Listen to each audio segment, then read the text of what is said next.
As Poda Lifestyle and Wellness continues to strengthen their global advisory board, we're joined here today with one of their newest members, Mike Nederhoff. Mike is the CEO of Shelter and currently sits on the board of numerous private and publicly traded companies. He brings a wealth of experience, having also previously worked at several high-profile companies like Redbull Canada and JUUL Labs Canada. Without further ado, Michael, welcome. Thank you, Brandon. Great to be here. Absolutely. And I appreciate your time because I just want investors to get a little bit more of an understanding of your past career, your past experiences, and what you're bringing to the PODA advisory board and also consulting for their board as well. So I'd like to just start right there with that first question. Do you mind giving investors a quick background on your past work experiences and what brought you to PODA Lifestyle and Wellness? Well, I'm a consumer packaged goods background individual. I've got about 25 years in the consumer packaged goods industry. And I've actually got experience on both sides of the desk. So I worked for Loblaw starting my career as a category manager, and then moved over to the other side of the desk, really on the sales, strategy, distribution side of it. And through that, progressed through various different companies, some tier one companies, global companies, basically helping companies launch brands and new businesses in Canada. Yeah, fantastic, because you have done it with Redbull Canada, as I said before, where obviously that was a whole new product. People don't always understand how controversial almost that product was when it was first coming in.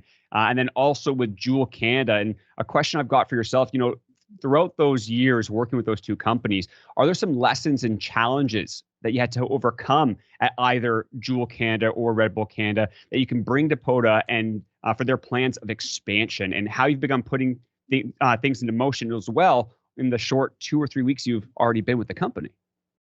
Yeah, I think there's a couple big parallels. First is making sure that we've got a regulatory framework in place for us to launch products in. So we didn't launch products in Canada with either of those companies until we had regulatory approval. And then once approved, I think it's really critical that you view everything that you do as an organization through the lenses of regulators. That just ensures that we're doing things in compliance with the regulatory framework that's in place, and that we don't cross any unnecessary lines. And then the other big piece is just really scaling to the revenue stream that takes place in the marketplace. So we don't want to get out over our skis too much with investing in too many people or too much infrastructure too early on. But both of those brands were really like riding a rocket ship without a helmet, and just hanging on for the ride, quite honestly. Yeah, and it's amazing when you start having certain products that really change the atmosphere of, say, look what we're speaking about right now, heat not burn. Many people have never even heard of that before, yet what it's been able to do overseas and what I think it will continue to do for the current smokers. Again, one of the big emphasis we always say, this isn't going after teenagers, this isn't going after certain things. This is for those current smokers to find a more risk-reduced way of getting a nicotine fix. What I find really fascinating about that is how quick that can grow, which leads to my next question. Having been a part of such rapid growth with Redbull Canada and JUUL Labs Canada, how do you see the expansion efforts going for PODA in the early days of them getting their products onto shelves? Well, I think a couple things are critical. One is the technology behind PODA is amazing. And we will target countries with regulatory frameworks in place, and then also making our product available wherever existing smokers buy their current products. I'm a big fan of harm reduction. My father's been a 40-year smoker and hasn't had a cigarette since I started with JUUL. He's very excited to try the PODA product because I think it really closely imitates what it is to smoke a cigarette.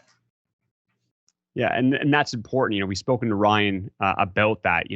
Vapes are or can be a very good alternative for smoking a cigarette, because at the end of the day, I truly believe smoking a cigarette is the worst. You're combusting it. There's so many different chemicals in there.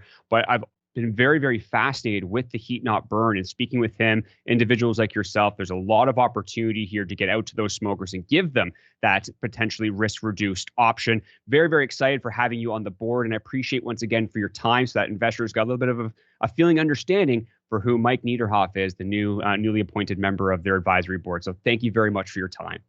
Thank you, Brandon. Great to be here. Take care now. Okay.